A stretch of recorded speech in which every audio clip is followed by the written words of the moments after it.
Welcome back to another episode of Keeping Ag Real. I am your hostess, Jenny Schweigert.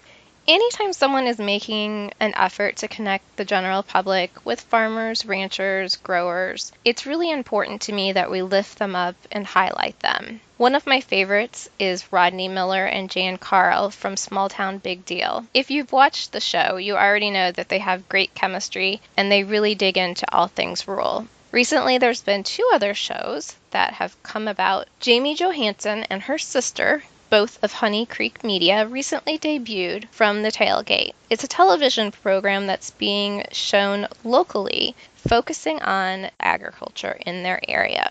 The third involves traveling the U.S., highlighting farms and ranches.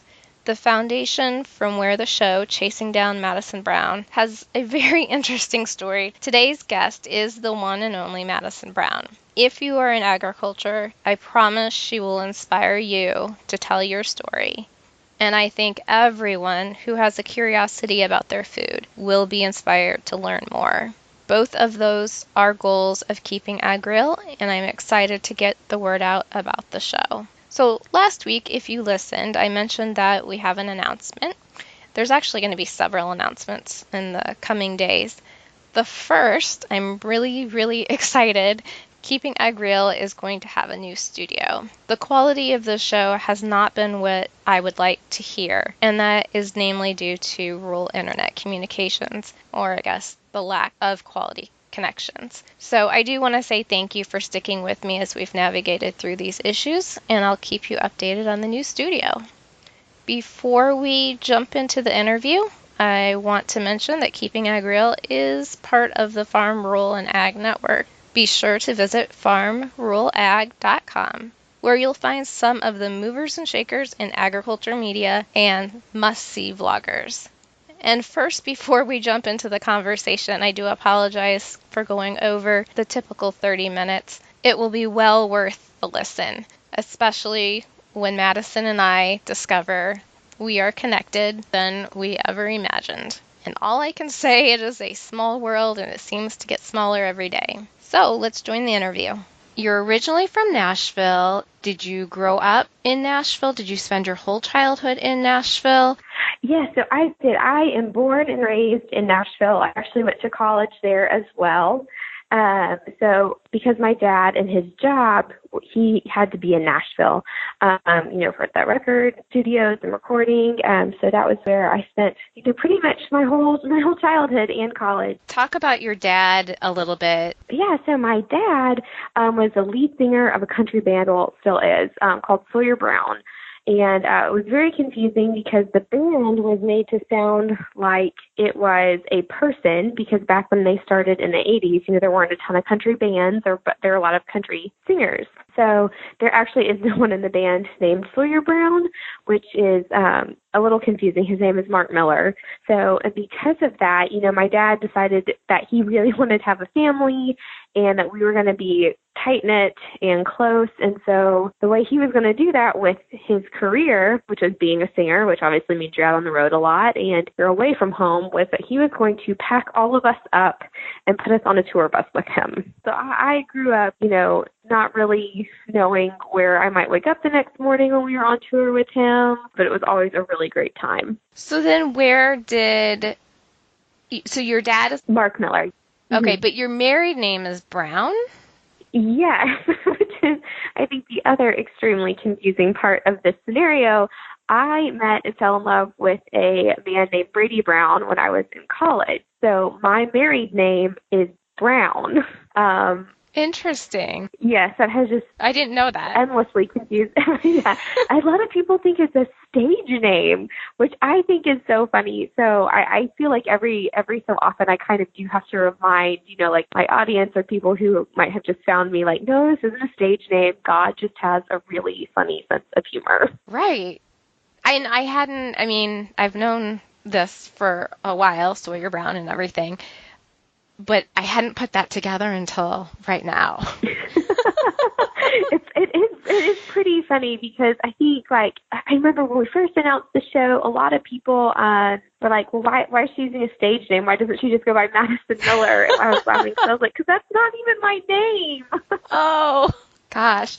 Well, and your dad's done some really great things also with fighting hunger too, right? Yes. So my dad actually, through doing a concert for a company called NutriBlend, he became involved with their big initiative of, farmers fighting hunger and really helping to get farmers involved in their communities because, childhood domestic hunger in the United States is such a prevalent issue, and especially in rural areas. Mm-hmm. I don't have the statistic in front of me, but I do know it is. You would think that in urban areas, the issue is more prevalent, and actually it's in rural areas, and that is obviously where the majority of farming is going on. So he was able to get involved kind of in that whole movement and still is heavily involved. And then eventually my husband and I also got involved in that.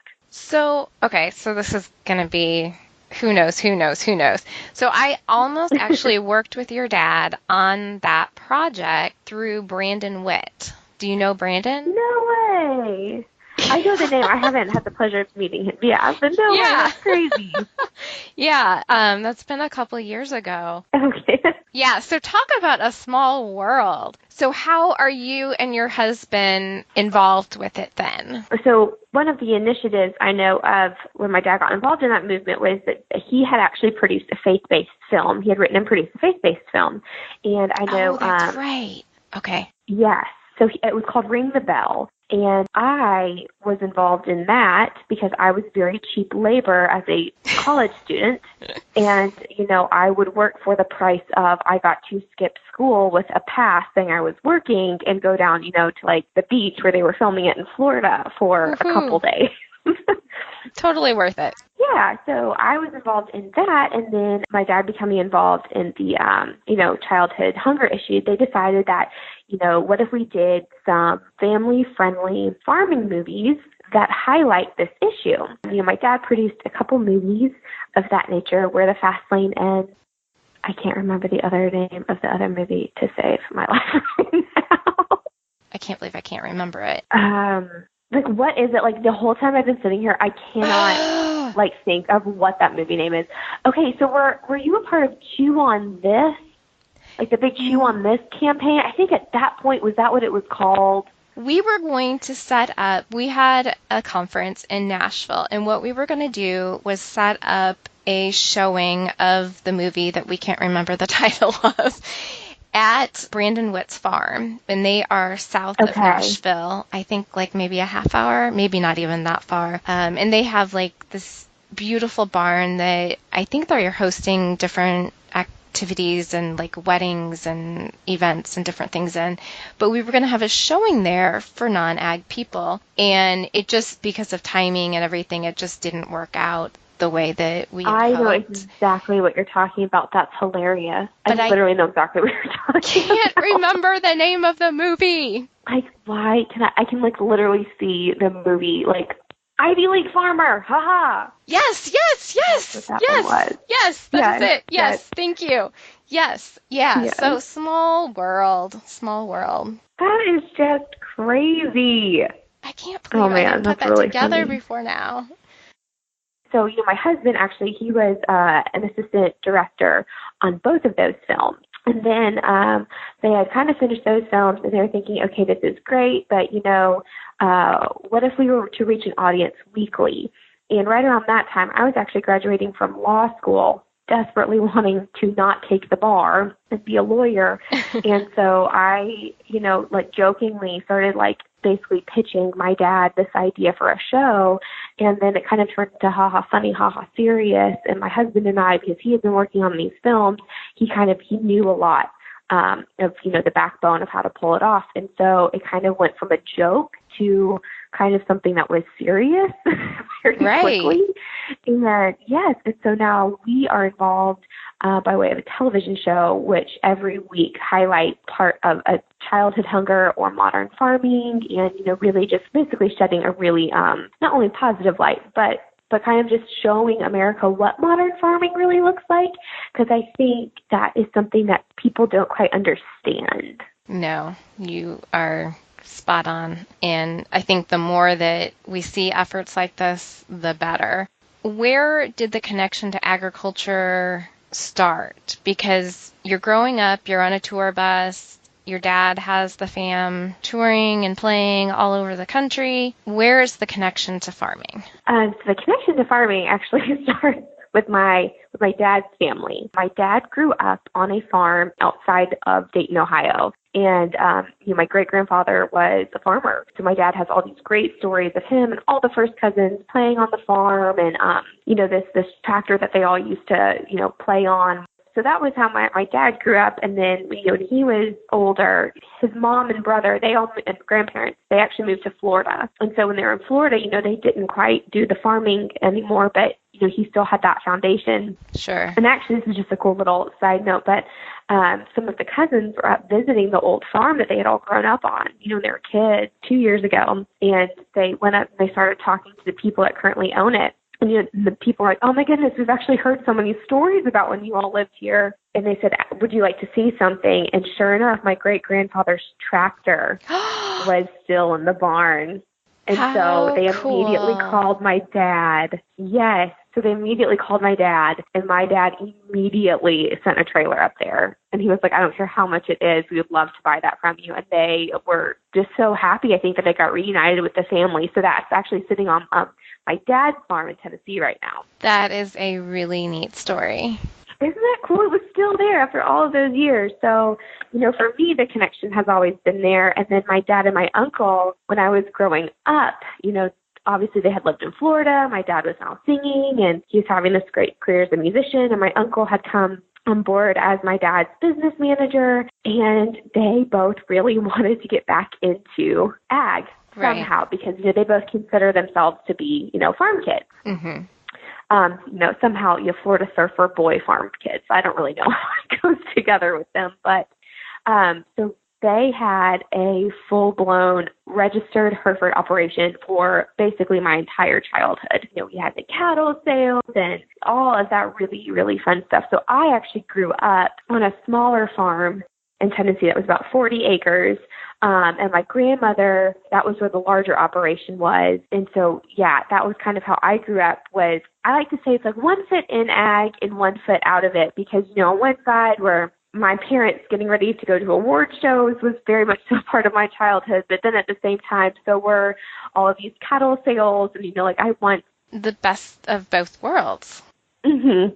It was quite fun. Did you do a lot of, fairs and showing just in Tennessee, or did you travel and show? So now we're going to kind of attach the childhood to today and chasing down Madison Brown. So you have graduated from college, did not want to take the bar. I don't blame you. One bit.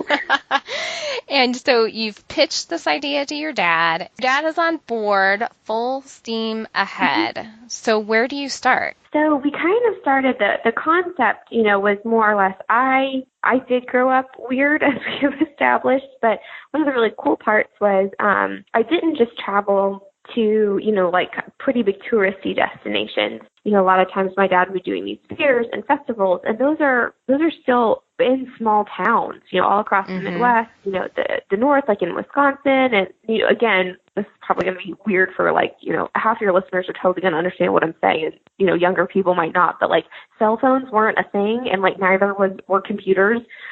We got bored quite easily. And for entertainment, we'd always try to find something to do in the town that we were in.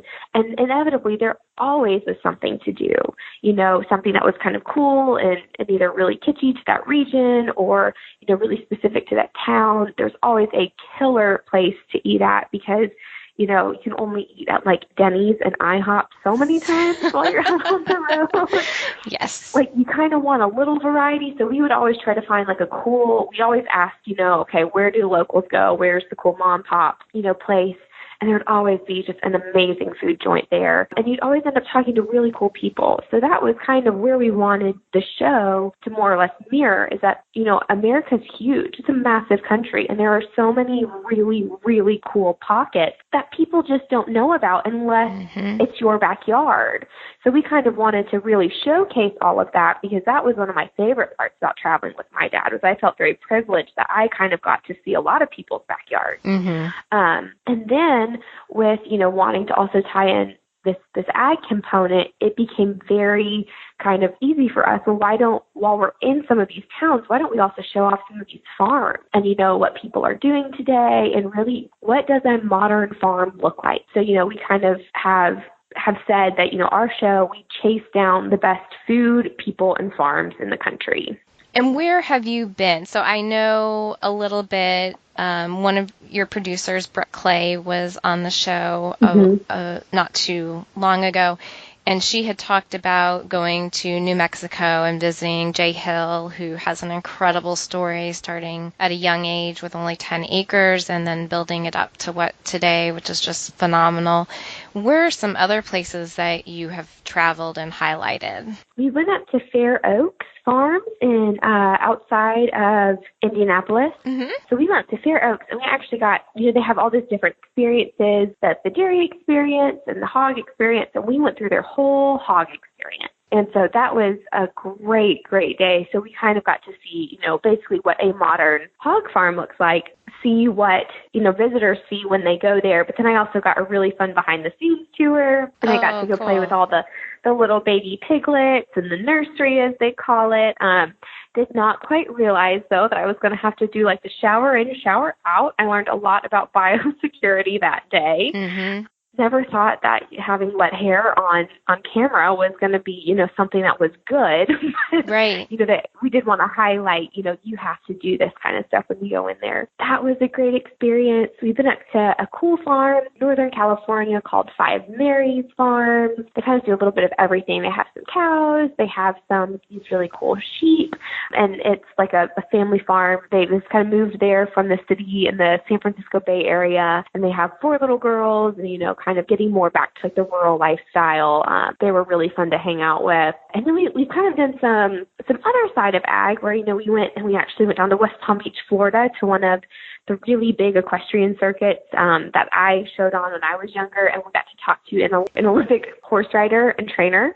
He's competed and won, gold medals in multiple Olympics. His name's McLean Ward, and kind of talked to him about, on his end, nutrition, whatnot. What does that look like for these horses that are athletes? And, we got to go to Toby Keith's racehorse farm. Oh, cool. Yeah. And then we actually just got back from a catfish farm in South Alabama. No way. Yes. It was a crazy, awesome experience. Yeah. Like a catfish farm.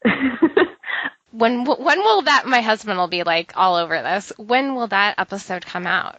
Yes, it's in our fall lineup. I can't give you a specific date, but I know our fall season starts September 7th, and so it'll probably be one of the first ones out of the gate because that was pretty spectacular. I'm going to back up for just a second. So for my listeners who are not from a farm or agriculture background, you mentioned biosecurity. So what does that mean? Because I think the word biosecurity maybe is a red flag for some people, but it's not a bad thing. It's very important. Can we explain a little bit about why they had you do that? Yeah, so I actually had no earthly idea what that term was prior to filming at Fair Oaks. That's okay. Yes, but the way it was described to me was basically when you go, like sterilization, that's something that everyone agrees is so important, for heaven's sakes. That's why we're always antibacterial. We have antibacterial stuff in our car. You always want to stay in a really clean environment. And so the way it was described to me was that because pigs actually can catch colds from humans because of a really cool biology, something or other, it was very important that anyone that was coming into the barn basically had to shower completely and have clothes that were like sterile from the environment. That way you're not introducing anything that could possibly make the pig sick, because they can catch so many things from humans. So it was a precaution, just like when your surgeon is going in to do your surgery, you don't want him introducing anything into that sterile environment in the operating room. So you know how he has to, you see it on like Grey's Anatomy and all those fun doctor shows, and like they're scrubbing in and they have to wash up. It was explained to me that it's the exact same thing. Great analogy. And because so you know, we're all very comfortable with doctors being sterile. So, you know, it's the exact same thing. And biosecurity was like the overarching term that kind of just described that whole process. In the fall, then, another episode that'll be really important to watch if you want to learn more about biosecurity is Brenneman's Farm, which is in Iowa, and you'll be visiting there and touring there. And I know they have also really strict protocol to keep the animals safe as well. So that's something people can look forward to if they've missed the Fair Oaks episode previously. Yes, absolutely.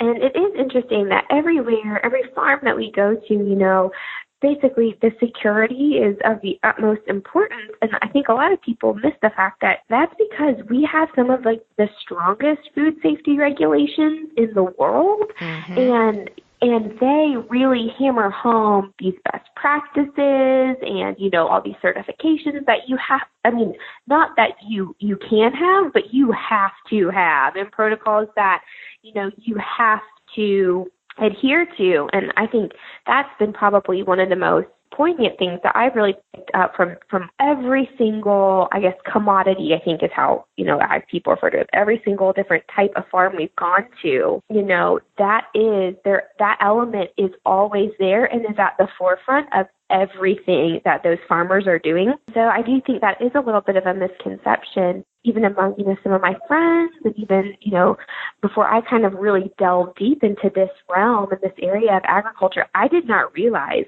that, you know, the FDA has a ton of regulations that are all really great regulations and that everyone has to do. And it's absolutely mandatory. And that just helps ensure food safety in America in general.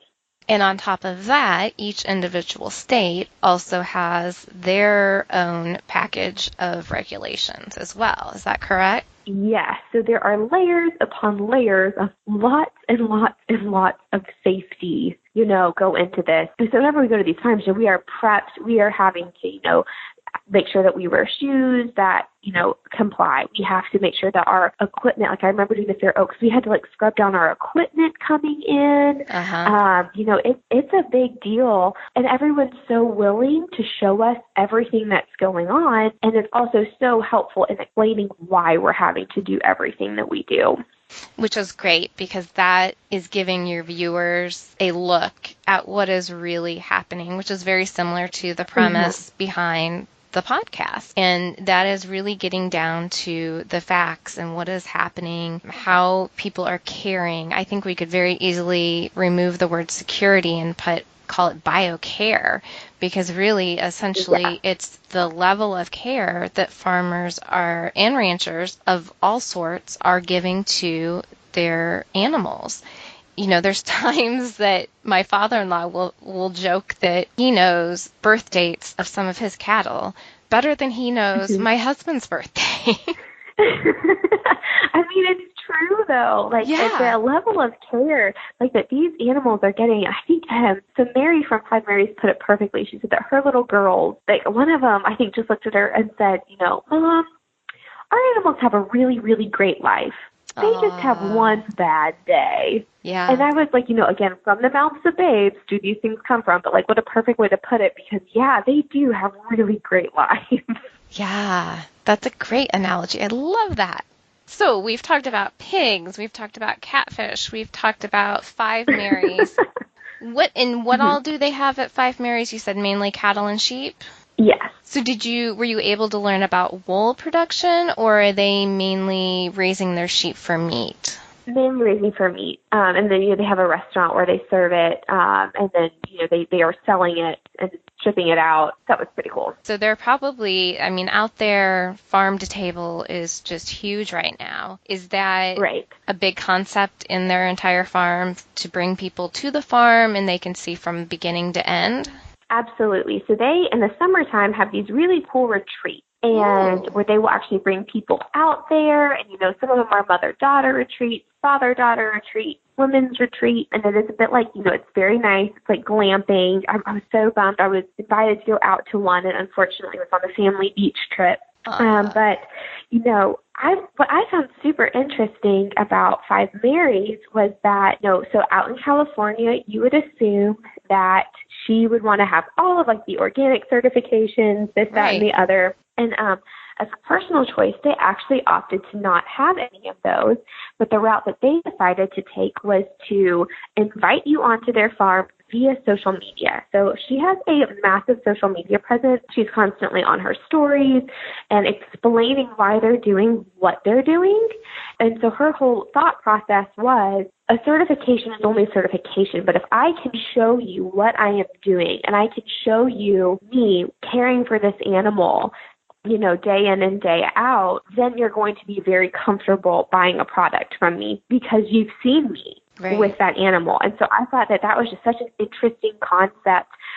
Basically, this other conversation I know that's pretty big right now, which is how do you integrate social media with ag and, how can that be helpful? And, that is kind of her whole thought process and kind of business plan, really. Which is refreshing for California. Just in the last couple of years, I've been able to take numerous trips out there. And I know on one trip, my husband and I, we were at Muir Woods, and there was not one non-organic option. We're pro-food choice. We, for our family, choose non-organic, but we did not have any non-organic choices to choose from. And that's really refreshing to see an emphasis put on what they're actually doing instead of a piece of paper. Yeah, and I thought so too, and that was just a great strategy of more or less like, how can I virtually invite you onto my farm? Right. And instead of just giving you a piece of paper, because I think that connection is what a lot of people really want when they look for that piece of paper. Mm-hmm.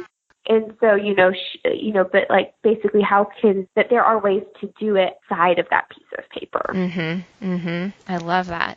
So part of Chasing Down Madison Brown has an incredible segment in it that I just love, and it also just really parallels with Keeping Ag Real. It is pork chops and applesauce. Which, by the way, I don't know if you knew this, but I did not learn where that phrase came from until a few weeks ago.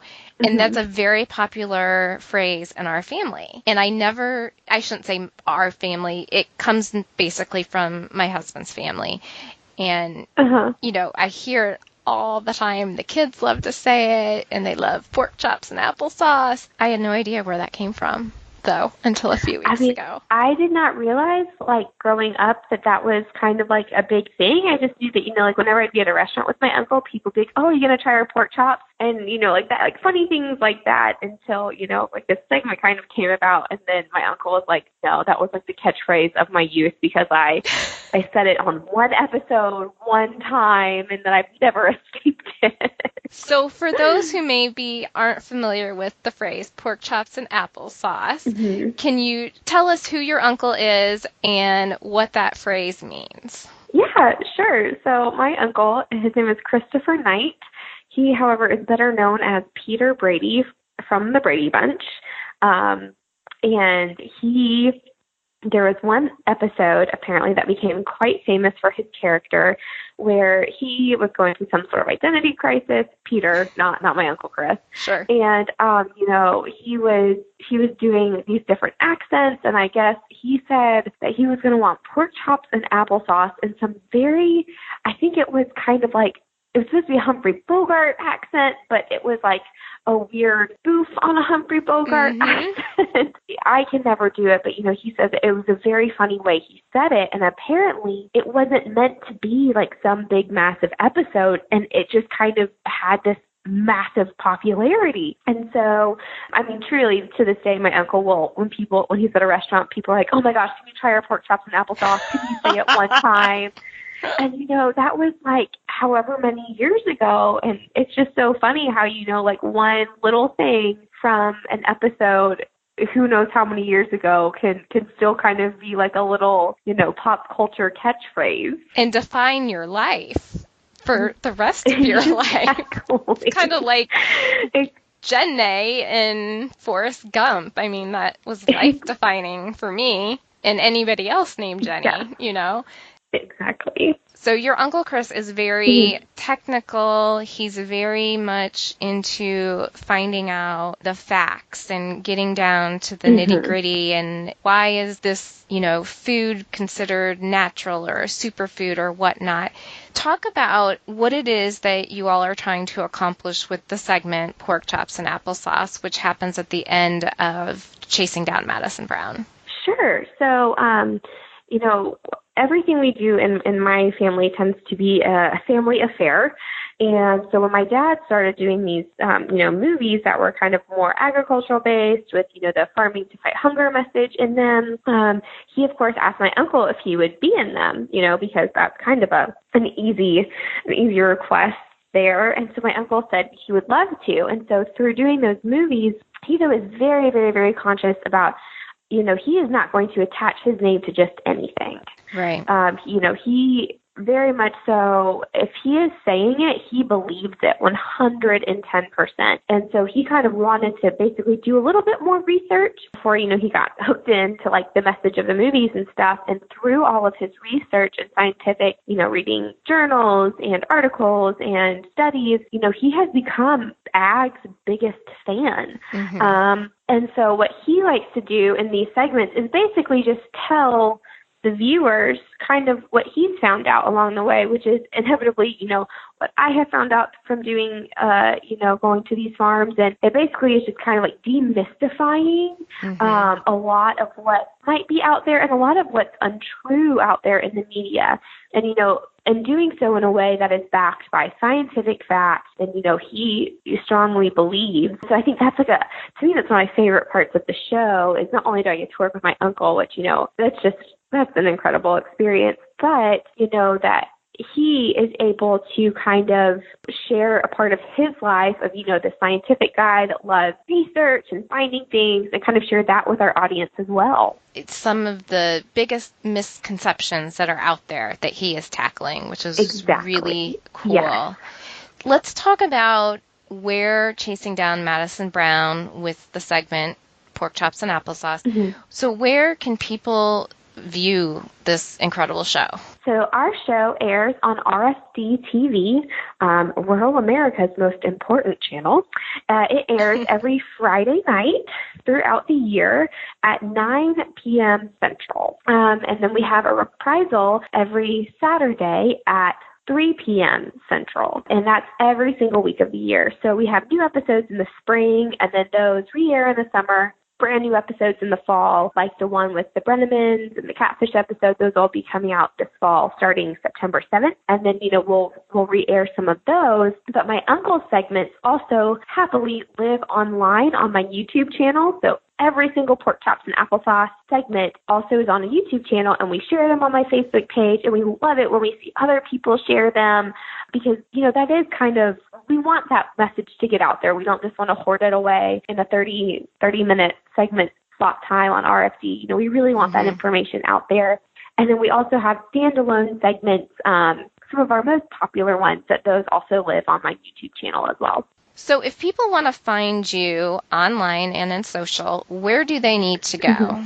So probably the easiest place to start is my website, and that is madisonbrown.net. From there are links to my Facebook page, which is at the Madison Brown. My Instagram and Twitter, both of those handles are at CD Madison Brown, and also my YouTube. So all of those are linked right there on my website, madisonbrown.net. And then also you can find me on RFD TV every Friday night at 9 p.m. Central.